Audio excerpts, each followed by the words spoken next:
Est-ce que tu pourrais nous parler un petit peu des constellations familiales? Peut-être que tout le monde ne connaît pas. Oui, ça peut peut-être faire un petit peu peur. Les constellations familiales, moi j'ai commencé à en faire en 2017 ou 2018 en tant que cliente d'abord. On aborde en constellation familiale, c'est constellation familiale et systémique, c'est-à-dire que souvent c'est la famille parce qu'on porte beaucoup de choses qu'on hérite de la famille, mais qu'en vrai on peut le faire sur n'importe quel système, une entreprise, la famille nucléaire. Moi je pourrais le faire sur les habitants avec qui je suis ici. Enfin voilà, les constellations, c'est assez vaste en soi. Et le principe, en fait, il n'y a rien qui est... Moi, ma posture, elle est très neutre. Je vais faciliter l'espace, je vais sentir des choses, je vais poser des questions, mais ce qui se passe, c'est ce qui est canalisé. Ça peut paraître un petit peu étrange, donc je vais en décrire une. Mettons, on fait sur la fatigue, quelqu'un qui est très fatigué. Déjà, je vais poser des questions un petit peu sur son arbre, sur qu'est-ce qui s'est passé dans sa vie, les traumas qu'elle-même elle a vécu. Il peut y avoir un deuil, il peut y avoir un burn-out, il peut y avoir un épuisement émotionnel parce qu'un problème d'alignement. Et ensuite, un petit peu ce qui se passe dans l'arbre pour ensuite demander au groupe de représenter déjà la personne qui va être constellée. On l'appellera Lola. Donc il y a quelqu'un qui va représenter Lola. Et puis... il y a d'autres personnes qui vont représenter la fatigue, l'énergie dans les concepts, qui vont peut-être représenter la mère et la grand-mère, parce que la mère et la grand-mère, elles ont transmis des trucs un petit peu durs. Peut-être que Lola a fait un burn-out et que son grand-père a fait un burn-out. Donc on va pas mettre la mère et la grand-mère, mais on va mettre le grand-père, parce qu'il a la même histoire de burn-out. Donc on va aller démêler un petit peu tout ça. Et les constellations vont nous permettre d'avoir des réponses.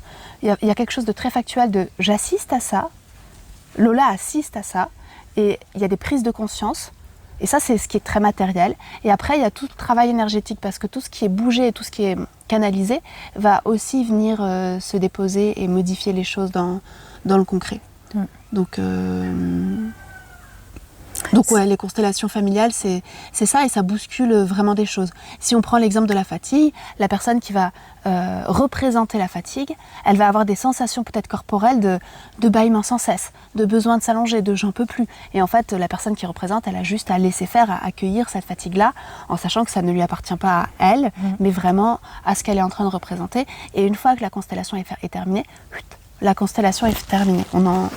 Les gens sortent de ce qu'ils canalisent et il n'y a plus de sujet. Mais par contre, pour Lola, il y a une grosse prise de conscience exacte.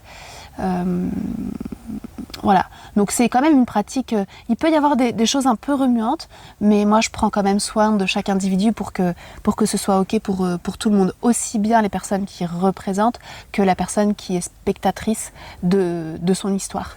Personne ne repart avec quelque chose qui ne lui appartient pas. Non. C'est toujours troublant de voir le travail énergétique aussi qui se fait après sur la personne qui a eu les prises de conscience, qui était là pour être constellée.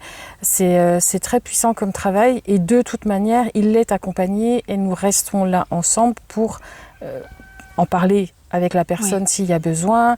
Tout est déposé, décorrélé s'il y a besoin. Personne ne repart avec quelque chose qui ne lui appartient pas non plus. Voilà, c'est vraiment porteur libérateur comme approche. Ouais. Vraiment. Et ça peut être utilisé pour tellement de thématiques. C'est ça que je trouve assez incroyable. Ça peut être utilisé sur le rapport à l'argent, parce que peut-être qu'il y a une spoliation dans la famille, sur le désir, la sexualité, sur le fait de tomber amoureux ou pas, parce que ça peut être difficile de tomber amoureux quand toute la lignée elle a souffert de différents abandons et qu'il n'y a jamais eu des couples qui étaient heureux, par exemple.